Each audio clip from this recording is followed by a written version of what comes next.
Hey, we're live. Okay, so I think I set this up for 2:30, but the number or the time that I set the live streams up for is kind of arbitrary, but I try to get in and around. And what's really weird is that StreamYards, for some reason, if you're gonna go directly live, or if you're gonna go right away and not schedule it, it doesn't allow you to upload the thumbnail. You have to go into YouTube to do that. But if you give it in like an advance warning, even if it's like 5 minutes, then it gives you the opportunity to upload a thumbnail. Yeah, I keep doing the same thing. I need to start with a better open, man. We're going to talk about, for a lot of people, the hardest book they ever write is their first one. And I've had a lot of people say, like, how is it that I think if you haven't written a book, particularly a novel, it seems like it's like an amazing, like a feat of endurance. But I'll tell you this: once you write your first novel, you're going to the second and the third one. It somehow gets easier, but in some ways it gets harder, and I'll explain that. Hopefully, I will, because I have a bad habit of starting topics and then getting sidetracked. By the way, a little note here. So my father, I'm back in Nashville. I'm at Laura's house, and she might come home at some point, and we'll have to jump off here. Um, but I was staying with my father, who was in hospice.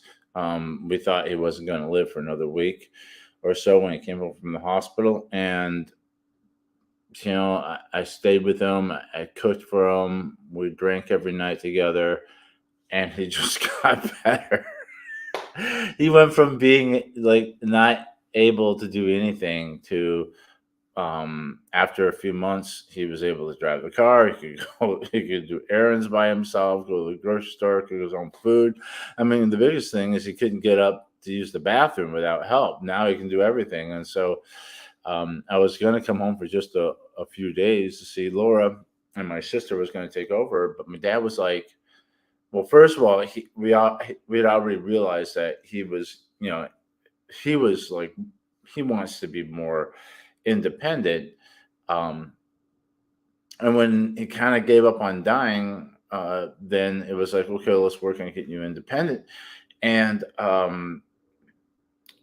Michonne, my sister, was going to come down and cover for me. And it used to be that we didn't want him alone at all at any given time, like having an infant. Um, well, we get comfortable with maybe he can do a day by himself. Well, it just turned out like she was going to come down a few days later because she had uh, something to do on last Thursday or yesterday, and so we felt comfortable with him fending for himself. And then my dad's like, I don't think you need to come back. I think I'm fine. So, and he is. He can do everything on his own. So that's why I am not there. I'm here. I'm at Laura's house. Our typical Friday. This is our typical Friday ritual in which I come over a little early and wait for her to get home, and then we're gonna go for a walk and take showers, and then put on some jazz, have some drinks, make make some dinner, and watch. We're gonna watch House of the Dragon. We're on episode 4, season 2. Um, you have to excuse me. I've been having a lot of trouble with my allergies, and it's a little better than it was just a few hours ago. But my tongue has been swelling up. I've been having swollen lymph nodes, so it's hard for me to talk, especially because my tongue is like too big for my mouth, and so it's just shredded by my teeth. So I have to always be careful not to let, because it's too wide now to fit between my molars. So like the edges get, it's quite painful. So I've had to kind of learn how to talk in a way that doesn't hurt it. So that's why I'm trying to keep a little low energy. It's probably better this way anyway, and talk with the back of my mouth instead of the front. So anyway, let's get on with this. So I want to do one of these lives at least once a week. I had gotten into the habit of doing Thursday because my father went to book club, which means he goes and hangs out with his buddies at the club and has drinks. It has nothing to do with books. And I was doing lives then, and I realized I missed yesterday, and I got a little time today. Got most of my stuff done. I have another job actually that I had to put on hiatus, but I was able to come back to Nashville and get started with that. So I get some work done with that. Got my word count in, which is very important to me. It's a daily thing. Got my fiddle practice done. Got most of my exercise done. The final part, I did my push-ups, sit-ups, and squats, and final part is going to be the walk when Laura and I go on to, and all the little tiny little things that I try to accomplish every day. Almost everything's done. So I thought, okay, well, I probably have an hour before Laura comes home, so we can knock this out. By the way, we have a Bengal cat. By the way, if you love cats, well, I'll just say this. If you get a Bengal cat, make sure you're prepared for it, because we didn't know that different breeds of cats were different. And so our last cat together was a tabby, and I believe most of the cats I've had in my life are tabbies. Bengals are different. They're like, imagine like a cat mixed with a very hyper dog, mixed with a monkey, mixed with like a toddler in the terrible twos. That's a Bengal 24/7, and she's always interested in whatever you're doing. She wants to get in on it. So we have a cat jumping in here. That's what's going on. And of course, Laura can walk in. She texted me about a little bit ago and said that she might be able to leave early within an hour, although it takes her about an hour to go home. She's got to walk to her car, and okay, I won't bore you with all that. So anyway, that's what's going on with that. So let's get into it. The thing I say about writing novels is no one just sits down and writes a novel. They sit down and they sit down and they sit down and they sit down. And so writing a novel doesn't happen in one sitting. It takes place over time. Now, some people are really fast writers, especially those who are, like commercial authors who have deadlines with their publishers and they need to put out 2 novels a year and all that. I personally think that 2 novels a year is too much for your readers. I think if you're putting them out that fast, you might be overloading, and you might want to give them a little time in between to kind of miss you, and to let the new readers kind of get through your series, because I think otherwise people feel overwhelmed. It's kind of like, I think about like movies, like Star Wars movies. Like Star Wars came out in 1977, and then The Empire came back in like 1980, and then Return of the Jedi was 1983. So it was like every 3 years. That's too long for books. I would say no sooner than every 6 months, and no more than 4 years in between. If you've gone past 4 years, it means you quit writing and you're coming back to it. My Goldilocks, I think, is between 9 months at the soonest and 2 years at the latest. And I've been able to keep up with that. And this is how I'm a big proponent of a word count and keeping yourself accountable to that word count. And everybody's different. And there are some, because of the situation in their lives. Well, I'll say this. I'm a musician, and being a musician, it takes daily practice. It's better to practice your fiddle 20 minutes a day than 4 hours on Sunday and writing that 4-hour session. So I think also if you do something daily, it's easier for you to get back into the flow of it. Writing is like a muscle. Like when you work out, you don't work out one day a week. You work out like every other day. Writing is something I think you should do most days. It's hard to do. You can't always do it every day. I drove 12 hours home on Tuesday, so there wasn't time for me to get in my my writing. So if you're going to have a daily limit or a daily minimum, don't make it too high, because you say, I'm going to write 2,000 words every day. You're not going to last a week and a half. You're asking yourself too much. There are days that you can write that. There are days that you might get hot and you might write, 5,000, 10,000 words in a day. That's great, but that's outside of the norm. So I set my daily word count low so that it is something that is uh, achievable, even if I have a lot going on. So my daily count is 500 words a day. But the way I give myself a little bit of room and to pull it off is that my daily count, I have a daily count that I shoot for, a weekly count, and a monthly count, and it's cascading lines of defense. So like any good military leader will have a plan of retreat with planned out multiple lines of defense that you can fall back to, so that if the Prussians are breaking through here, you have a fallback position here, and then you have another fallback position here. See what I'm saying? So I mean, if you wrote 500 words a day every single day of the year, I mean, I can't do the math, but in 10 days, you have 5,000 words. And then in 100 days, you have 50,000 words. And so in 200 days, you have 100,000 words.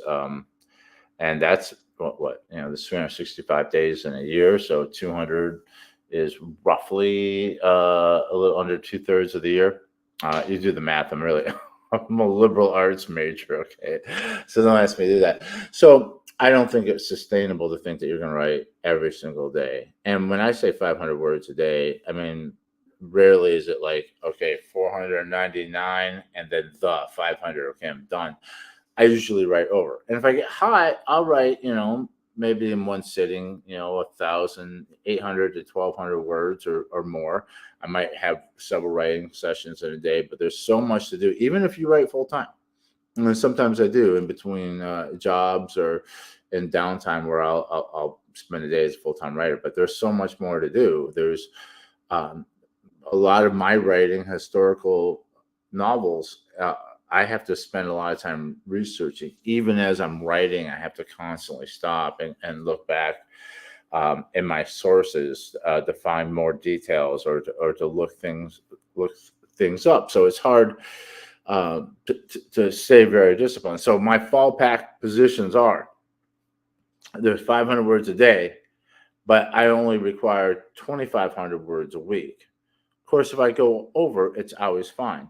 And then even though it's 2,500 words a week, I want to make sure that my average is 8,000 words a month.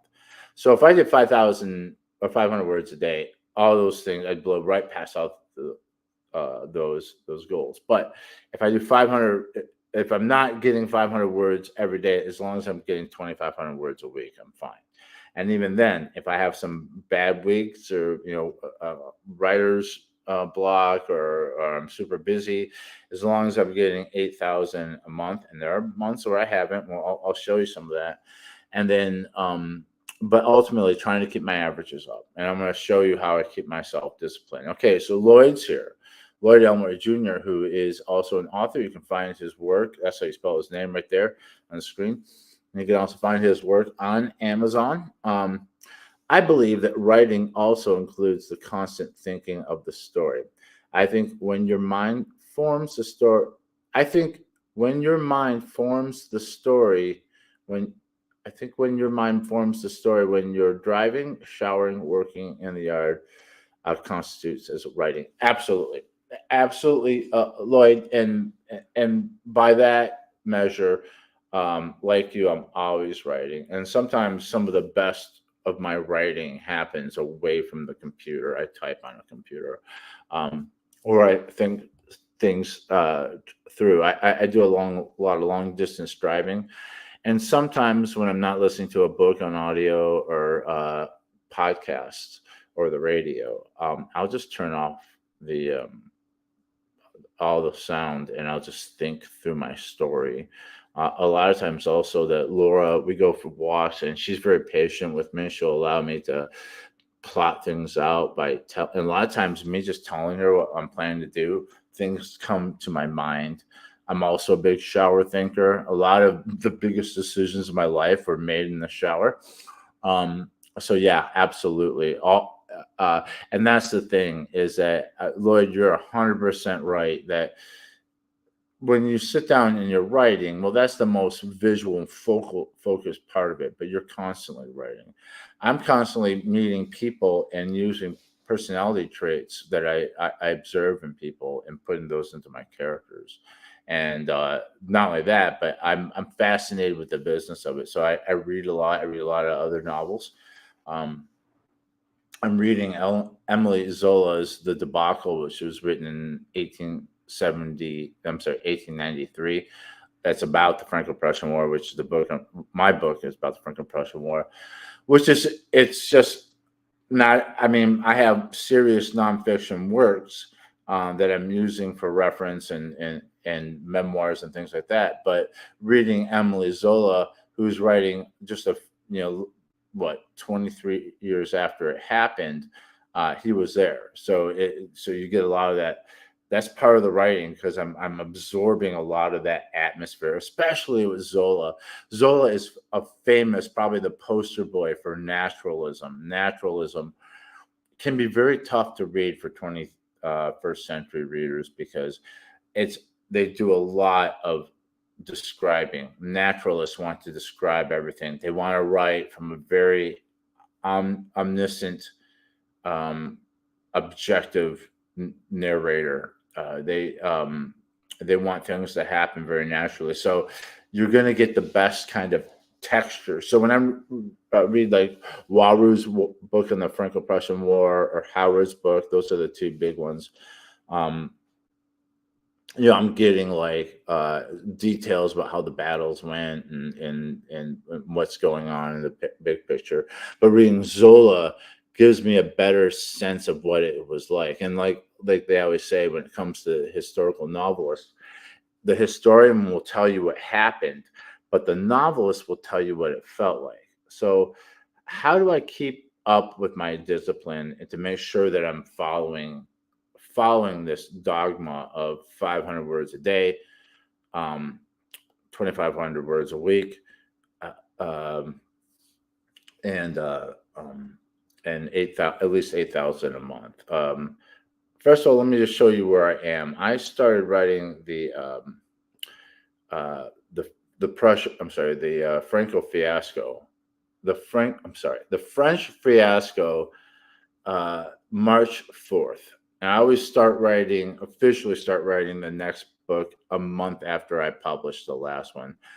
And even though I cheat and start picking away at novels, even now I've written passages that are going into future novels when the inspiration hits me, and then putting those away until I get to them. And I mean, I'm talking about novels. I have a scene in my 11th novel, which won't come out for years, that I've already written. It's going to be the death of one of my characters. And but enough of that. So let me share something with you. First, we'll do this. Share screen.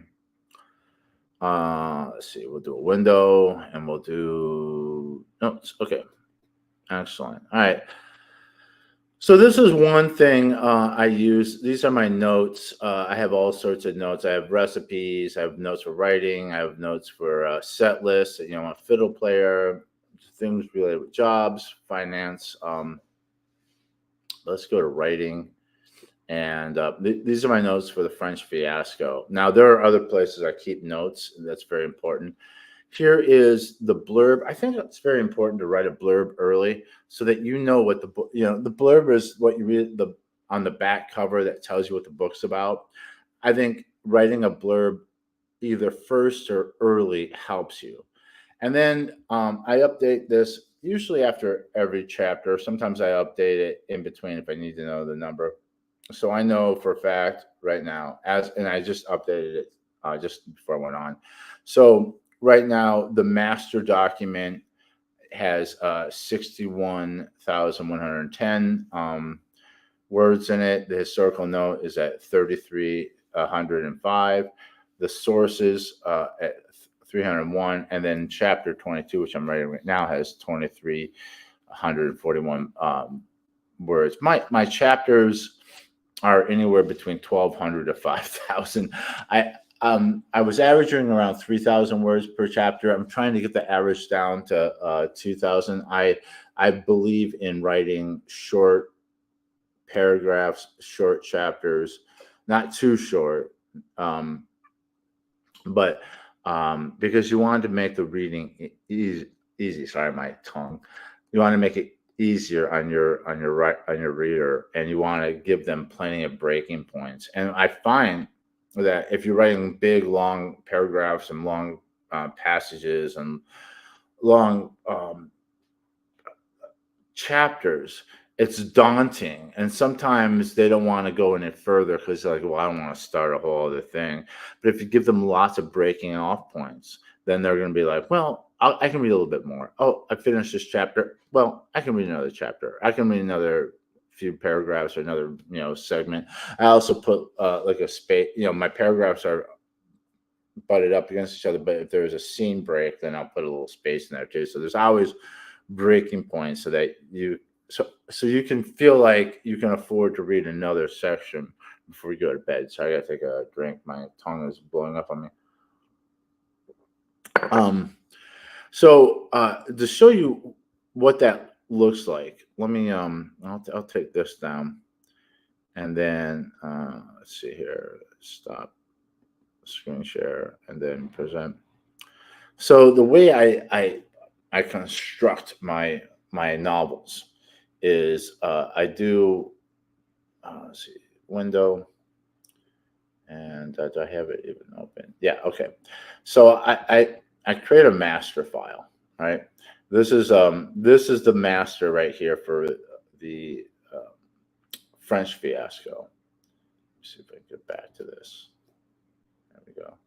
And so I'm constructing the novel. Now, don't pay attention to the pages here, because 120 pages here is like 300 pages in a printed book.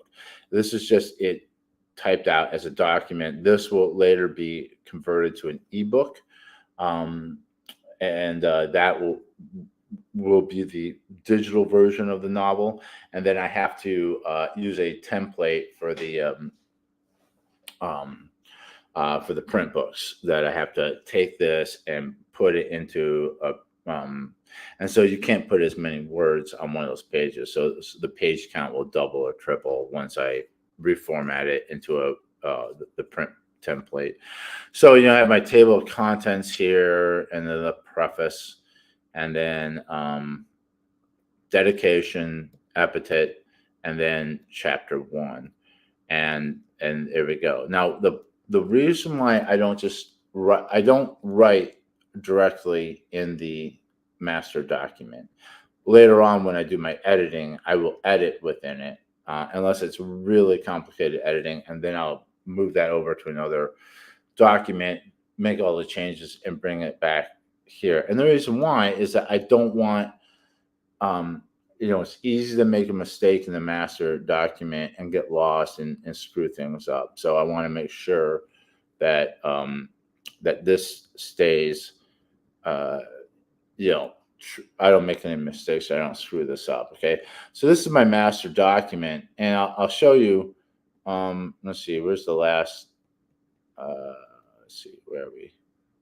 Chapter 21. Chapter 21 is the last chapter I added to the document. And then this is, okay, yeah, this is the end of the chapter here. But there's some notes here, okay?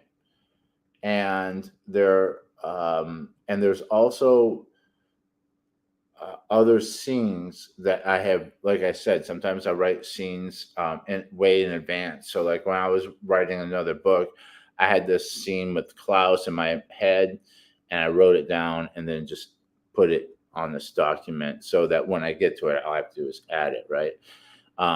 So that's that. And then stop that.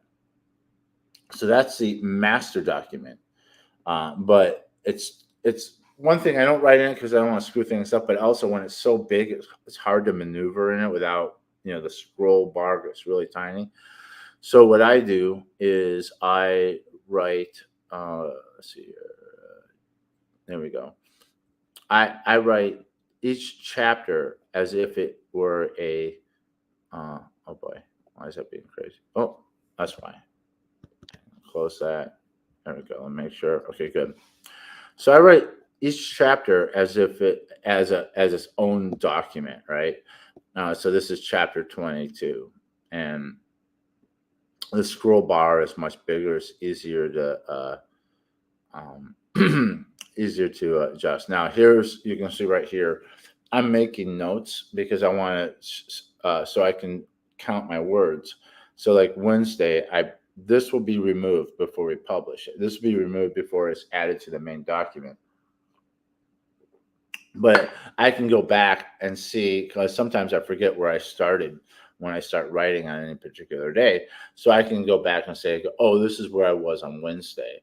And one of the reasons I do that is because I can count, I can look at my word count, like, oops, get back to that.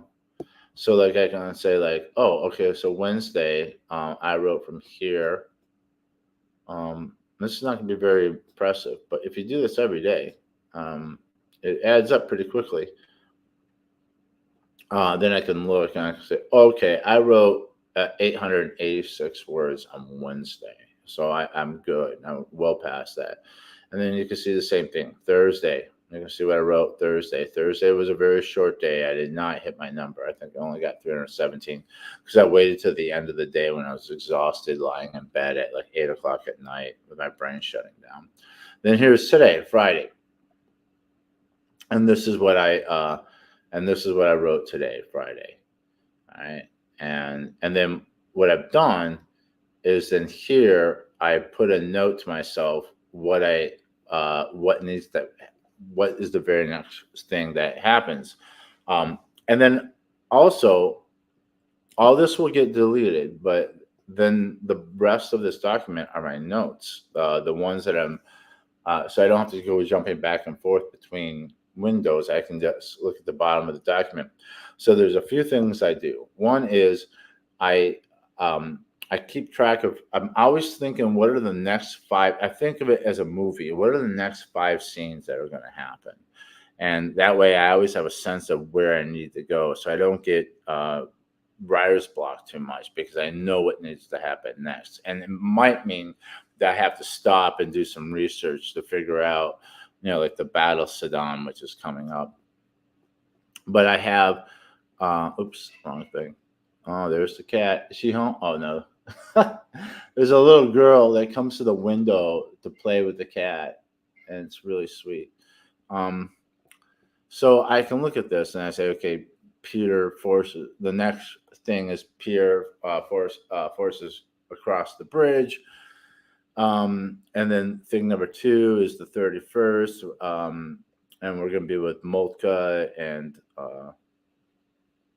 the King William the First. Scene 3 will be Ducrot at Sedan, and then 4 is going to be the Battle of Sedan, witnessed from the French perspective, and then Claudette's perspective, and then the Emperor. I don't want to go too far with that because I don't want to spoil too much what's going to happen in the book. But as you can see, I got all the way up to 16, and then below there. This is a timeline that I have built from various sources, from the nonfiction books and some of the videos I've watched on YouTube, so that I can keep track of what's going on. The places are highlighted so that I know where they are. And a lot of times I'll go on Google Maps and I'll drop in the places so I can see where everything is and how far apart they are. But this is just a blow by blow of what's happening in the real history, so that my narrative can stay tightly woven into that.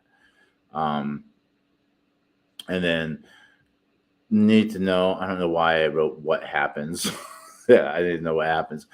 if there's things I need to like research to go on, I put it there. Extra stuff is stuff that like I know I want to add to the story.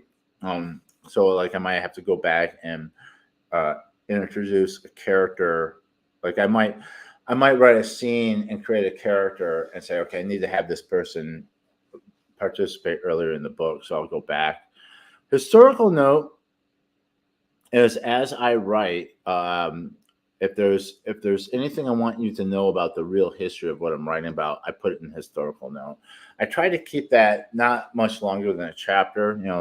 Certainly not longer than 5,000 words, but it grows as I go. Oh, here we go. Add to the narrative. These are things I want to add to the narrative. Like I said, go back. Here are big moments. I don't want to show you that. And then here's a breakdown of the Battle of Sedan itself. And so what will happen is when I finish this chapter, I will make a duplicate of it. And on the original, I'll take out all those bolden days in which I was writing and all the notes, and then I'll run it through my editing paces. I won't go through all that right now, but I do some extensive chapter by chapter editing as I write, and then I will go back again when everything's done and do the whole book editing. So there's a lot of editing as I go. I don't wait till everything's written and then start editing. I think that's just too much work on the other end. But I'll clean it all up, and then I'll copy and paste it into the master document and create a hyperlink from the table of contents to the chapter, so that if you're reading the ebook, you can click on it and it'll take you right to that chapter. And then with the duplicate, what I do is I change the name of the document to the next chapter. Like the duplicate of this will be chapter 23. And by the way, this will have a title. All my chapters have titles. Sometimes I know it when I go in. Sometimes it occurs to me as I'm writing, or once I finish. And then, so I will change the title of the chapter and the duplicate, and then I will delete all the narrative, but keep the notes. And I delete the notes as I'm done with them, or put them to the my actual notes that I showed you earlier, so that I still have them, but they're no longer cluttering up my document.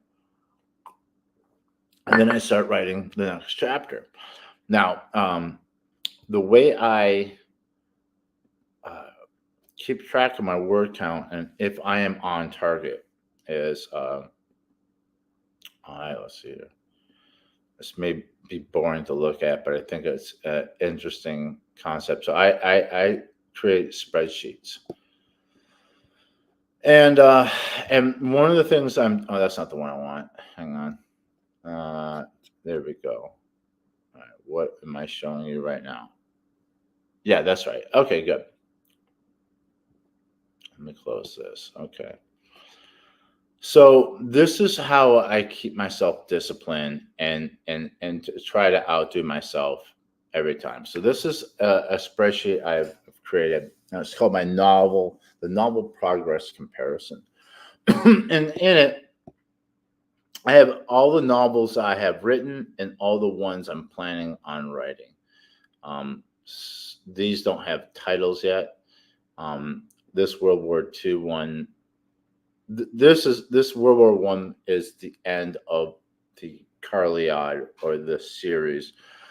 I don't know if the World War II is going to be directly connected to it, or if it's going to be its own novel. And then there's other novels that I haven't added to this. But what I do is so here's the book and the week, and so I put in the name of every book's got a short name. So Rampage on the River is Rampage, Perils of Perryville is Perils, on and on and on. So what I do is then I write out, the months, because, I started different months. And then what it says current month dates here, that's based off of when I start the book. So when I write Black James, this start date will be different, right? So I started the French fiasco on the 4th of March. So month one ends at ended in April 4th, May 4th, blah, blah, blah. So on this date here, I put how many words I am. And then I can look to see where I was with each book. So for example, when I wrote my first book, The Rampage, I was at 6,423 words by the end of the first month. And you can see I did a lot better with my second, not so well with the third, but the fourth one, I was very slow. Picked it up, had my best first month ever with the last book. And then with this one, really. Now, I will say that a lot of it is because as I've been writing the other 5 novels, I've been contributing to this one. So there were already scenes that were written. So then you can see just where I am every month. So at the end of the first month, I was almost 15,000 words. By the end of the second month, I was, I'm sorry, I'm sorry, 18,597 words at the end of the first month. Second month, I was almost at 28,000 words. By the end of the third month, I was just a little over 37,000 words. 50,000, almost 51,000 towards the end of the fourth month, 61,000 at the end of 5 months. And right now, what did I say? I'm about 60. Oh, my dad. Oh, no. Okay, never mind. So right now, what did I say? I think I'm 60,000 words in. Where did I write that?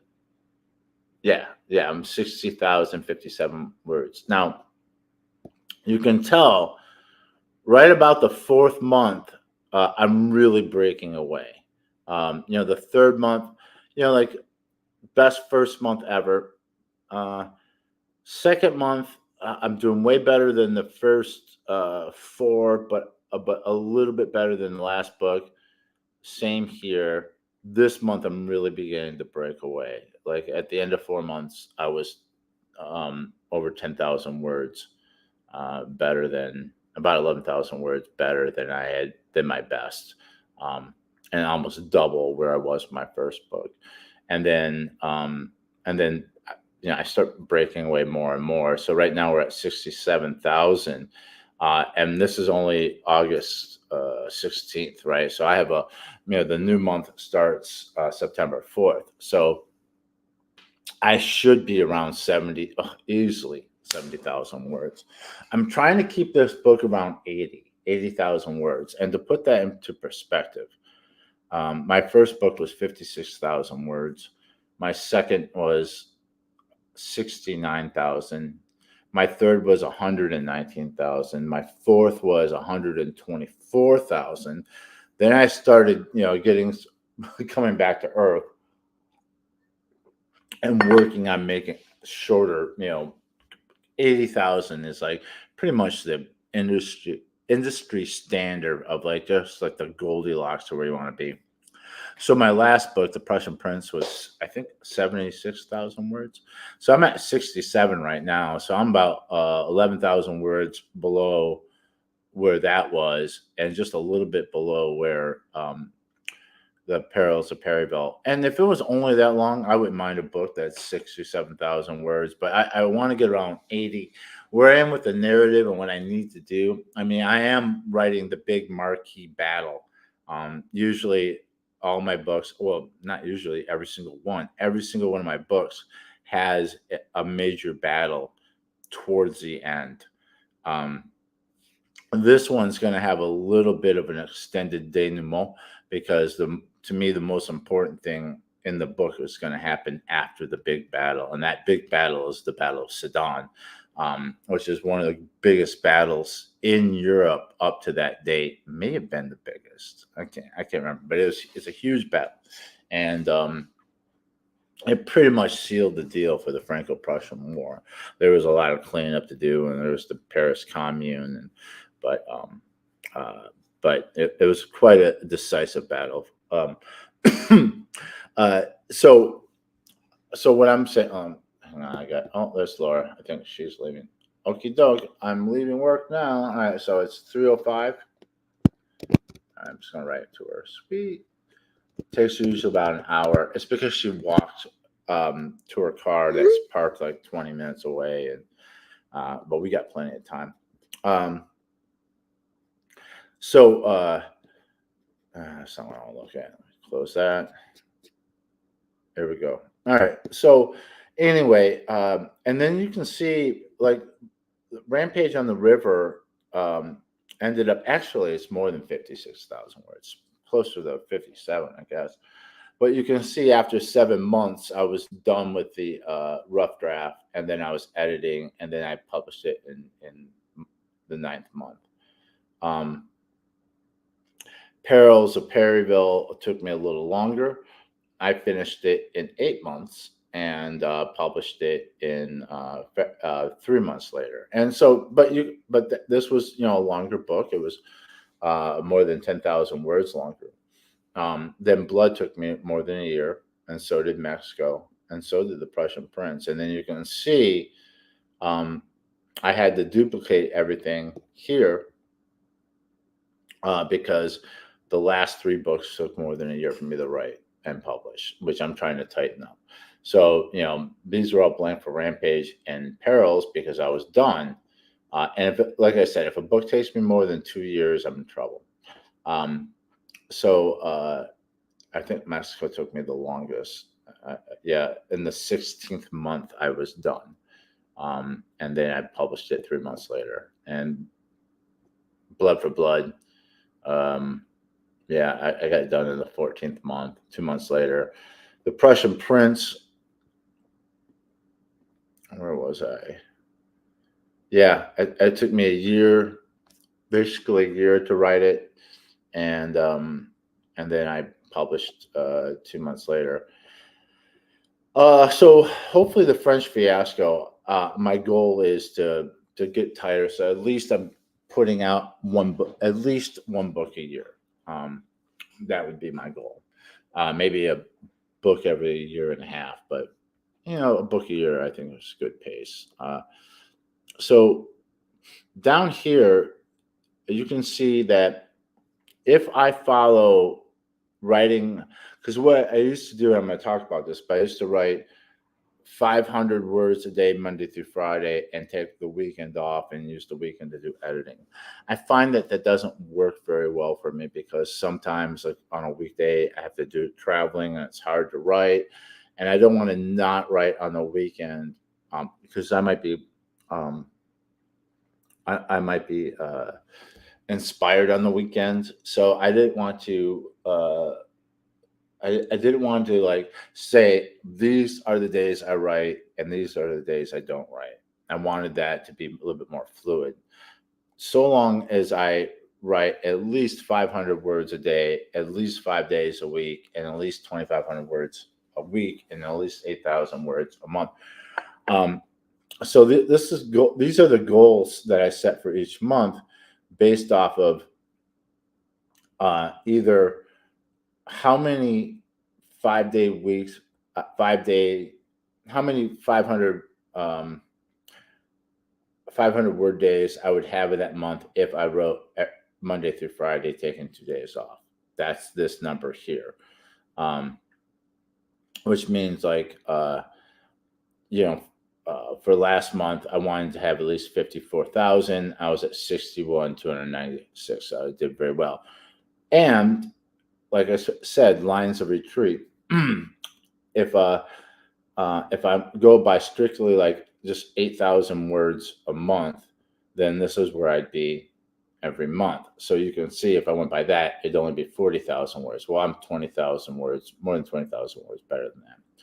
So I did some adjustments with how I do the week. So I put this at the bottom here.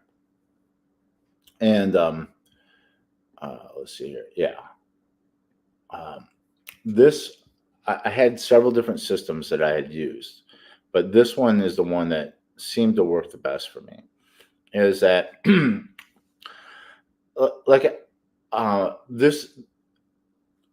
I created this chart with all the days of the week, with the week starting on Monday. I like starting my week on Monday and using the weekend as truly as the weekend instead of like Sunday, the beginning of the week.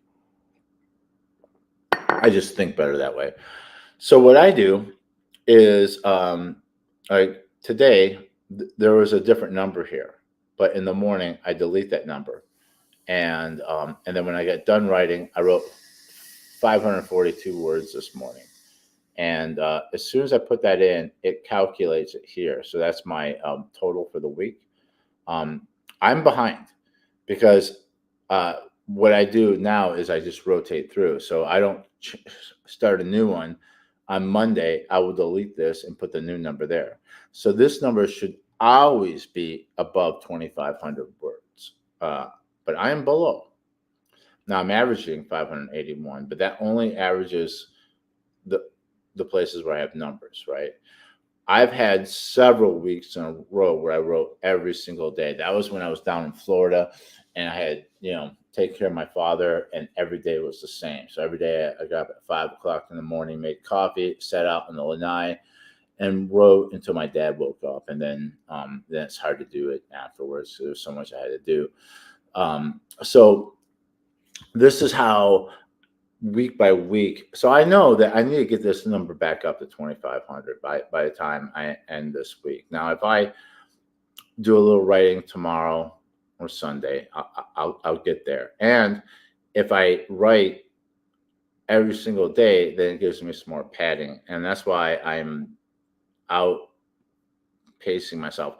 Should I raise these goals? No, because like I said, I'm sorry, my tongue hurts so much. Because having lines of defense to fall back on. So I don't. So I give myself plenty of leeway so that I can, under promise, over deliver. That's a great practice in life instead of the opposite, over promise. If you set goals too high, you'll fail. And you'll feel like a failure. If you set reasonable goals that keeps you writing on a day-to-day basis. I got one more thing I want to show you. Stop that. I'm going to do present and share screen. And we got one more chart I want to show you. Oh, shoot. Hang on. Let me open it up. I think I accidentally closed it. Okay, monthly word count. Okay, this one's going to be a little hard to look at, but I'll explain it. So let's go back here. All right, there we go. All right. So this is the last bit of it I'm going to show you. If I can get back to it. All right. So in the other chart, I was showing you where I was in overall word count for each book, for each respective month, first month, second month, third month, so forth. What I've done here is I've just put what my word count was at the end of each of those months and then did the average. So with Rampage, you're going to see like month 1, 64,100, almost 8,700, the next 3,400, so on. The average for those 7 months was about 8,000 words a month. Did it for Perils.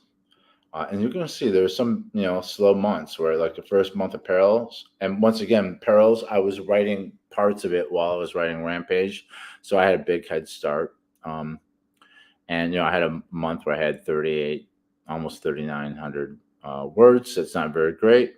But I averaged 8,700 words a month. Blood for Blood, same thing. That was a much longer. My average was 8,400. Mexico, my average dropped to 7,700. The Prussian Prince had my worst month ever. I think I was on a job where I was traveling a lot and I only got 326 words for that whole month. I mean, that's pretty pathetic for a day. And you can see the average was way low for that. It was 67, almost 6,800 words. This is my, where is it? Oh yeah, here it is for the fiasco. Um, you can see I'm doing much better with that. There's not one month that's been under 8,000 words.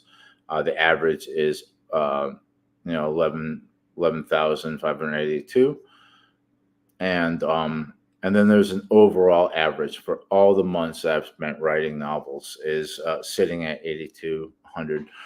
It had gotten below into the 7,000. So with this last book, I've been doing so much better. This is the highest monthly average. So that's pretty much it. That's how I kind of keep track of myself and make sure that I'm getting my word count in on a daily, weekly, monthly basis. I would like to have the French Fiasco done, the manuscript done by October or in October, because I don't like to do the pre-orders until the rough draft is done and I'm working on the editing. And Brian Cohen has one of those 5-day author ad challenges where he teaches you how to make ads. I like to use that as an opportunity to make ads for the new book. So I would like to have it done before that, because then I can start the pre-order and I can create ads for the pre-order.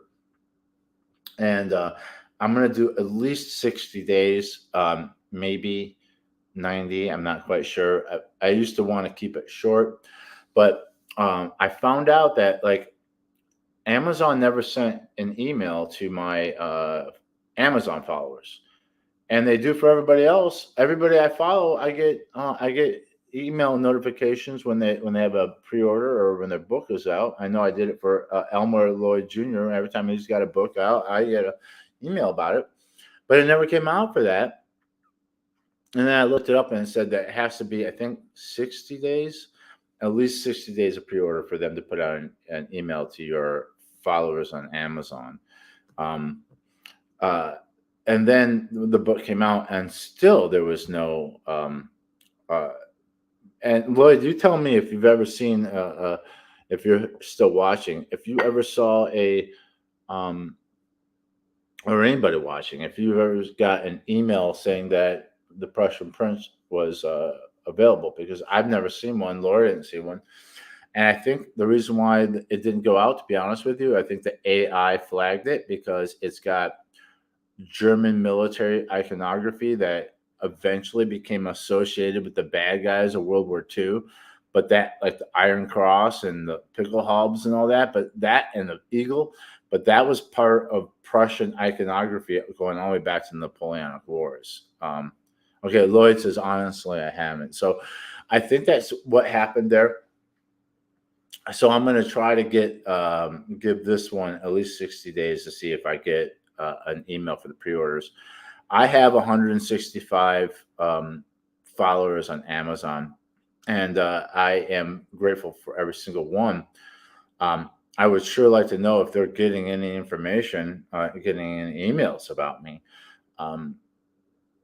The one thing about your Amazon followers, which I think is somewhat important, is that you can't see who they are. You can't contact them. You can't do anything. There's just Amazon controls that list. There's nothing, you don't even know who it is.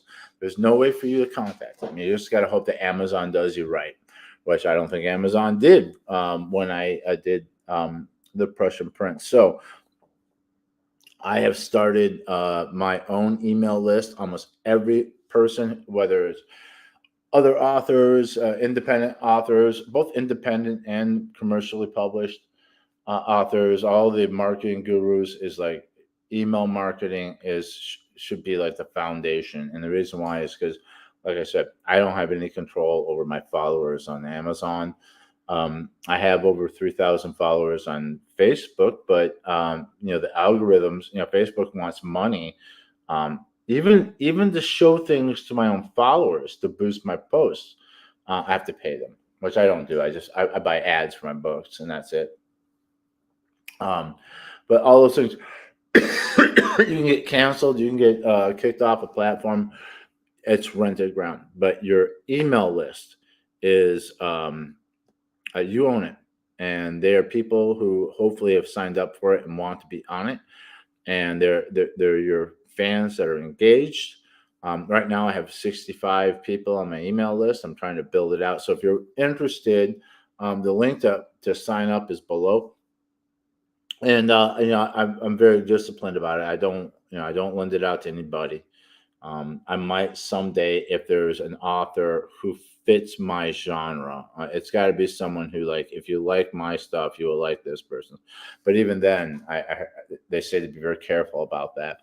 Um, I use it to say this book, the ebook version of this is 99 cents for the next week, or I'm going to be speaking at this place on this date, or my new book is coming out, and very little in between that, because I don't want to aggravate people by sending them a bunch of emails they don't want. Um, I am just getting that started was a pain in the ass, and it's hard. Eventually, I'm going to write a lead loss. I'm going to write a novella that is exclusive to the list. More on that later. I'm actually going to write that after I finish the French Fiasco and before I start Black James, just so I get it and it's done and it's there. And so basically, it's an ebook that you'll get for free. Um, uh, if you sign up for the list, I think it's going to be exclusive for the list. Lloyd, I already got you in mind. If I don't do a print copy of it, I have an idea that I think will make you happy. If I need to do it that way. So that's what's coming next. So anyway, sign up for that list. Please like this video. Subscribe to my channel. There'll be more stuff like this. I I know this is a very niche thing because it's not just like people who like to read my books. It's more like, well, I like to share the journey of what I'm doing and kind of show you behind the how I'm doing things. And like I always say, I'm not an expert in anything. I do have some experience now. I'm writing my sixth novel. I've done pretty well with the first five. Am I the most successful writer in the world? No, but it's building and building and building with each book.